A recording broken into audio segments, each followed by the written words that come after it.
Londres, place du Parlement vendredi matin. Il est encore très tôt et pourtant, un groupe agite d'immenses bâches sur la place, entouré par une foule de curieux. Lentement, un drôle de ballon s'élève vers le ciel.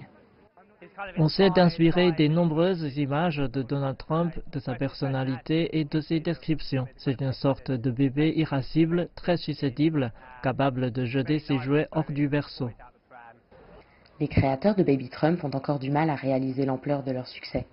En quelques mois, ils ont pu, grâce à une campagne de crowdfunding, réaliser un pied de nez à l'un des hommes les plus puissants de la planète, le président des États-Unis.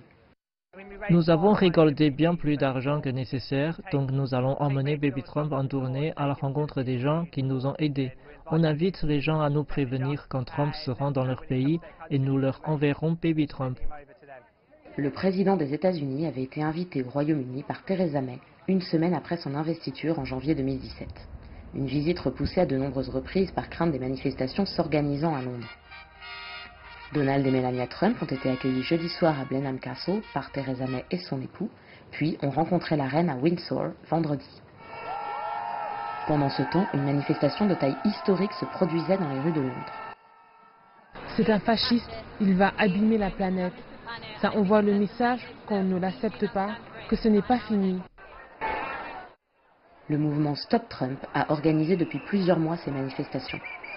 60 000 personnes étaient attendues pour ce rassemblement, venant du Royaume-Uni mais aussi de partout en Europe.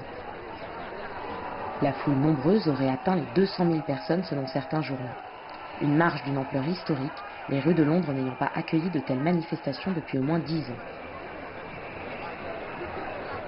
À quelques rues de là se tenait cependant un rallye au ton bien différent. Je pense sincèrement que Donald Trump a fait du bon travail jusqu'ici. Je suis sûr qu'il veut instaurer le libre-échange et c'est sa manière de le faire. Les Républicains d'Outre-mer, une organisation politique présidée au Royaume-Uni par Sarah Elliott, ont organisé un rallye de soutien pour Donald Trump. Je pense que la relation privilégiée va perdurer car nous avons trop en commun. Peu importe qui est président ou Premier ministre. On trouve toujours une façon de travailler ensemble, même si c'est un peu plus tendu à l'heure actuelle entre le Royaume-Uni et l'Amérique à cause de notre président controversé. C'est un personnage qui divise. On l'aime ou on le déteste. Je dois dire que je n'avais pas voté pour lui, mais s'il y avait une élection aujourd'hui, je voterais pour lui. Entre soutien indéfectible et colère, Donald Trump ne laisse personne indifférent.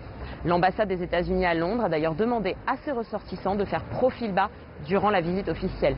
Une précaution de courte durée, puisque dès samedi, le président repart en Écosse pour une visite privée. Floriane Virgile, Londres, CGTN.